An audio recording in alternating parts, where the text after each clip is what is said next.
Hey, everybody. Well, the markets have been volatile this week, so we wanted to just drop you a note real quick. We started out the week with really on a strong upside. The market was up about 600 points on the Dow on hopes that the Fed was going to be maybe start slowing down their interest rate increases. And then the second half of the week, we've gone straight downhill because people are worried about the economy slowing down. Oh my gosh, and think about it. That's the point. We want the economy to slow down in order to get inflation down to where it's supposed to be at 2%. So what we've seen so far is the Fed's increases that have happened have dropped the inflation rate from 9.1% in June to 7.1% in November. So it's working. Things are going well. They're having the desired effect. But we're starting to see reports now of of slowdown. So the services sector is slowed down. The manufacturing sector is slowed down. We already know the real estate is really down far. Tech is down far. So we're starting to see more and more sectors that are starting to slow down, which we need to see.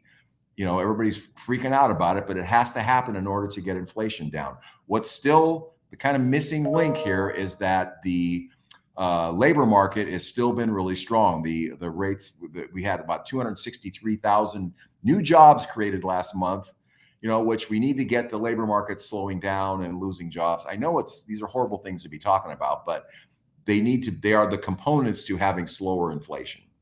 So keep the forest, in mind and not the trees, because the day-to-day market gyrations can drive you crazy, get you focused on things that these granular things that have no impact on your long-term success as an investor or your future wealth creation. So the big picture is 2% inflation rate is the Fed's target. They're engineering us to get there. They may overshoot. And here's the thing that you have to keep in mind. When the Fed makes an interest rate increase, so they went up 1.25% between November and December. And those increases that we just seen are not going to take effect. You're not going to see them until February, March.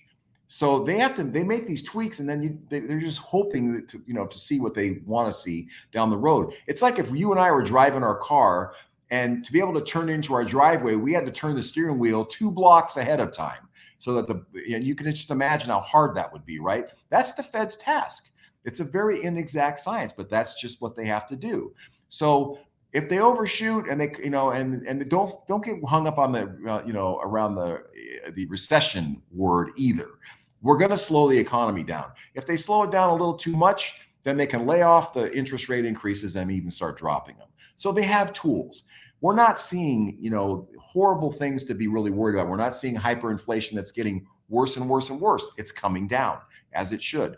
We're not seeing a depression on the horizon at all. The question is, how much are we going to slow down? Whatever, it'll slow down how it does, and we'll make corrections. The Fed is really doing a good job here, and they deserve credit. And they've got a bad, they're dealt with a bad hand right now, but it's going to work out. So just relax. Things are working. Have a great holiday season. Be with your family. Spend a few bucks if you have some money extra that you want to spend, and don't worry about the future.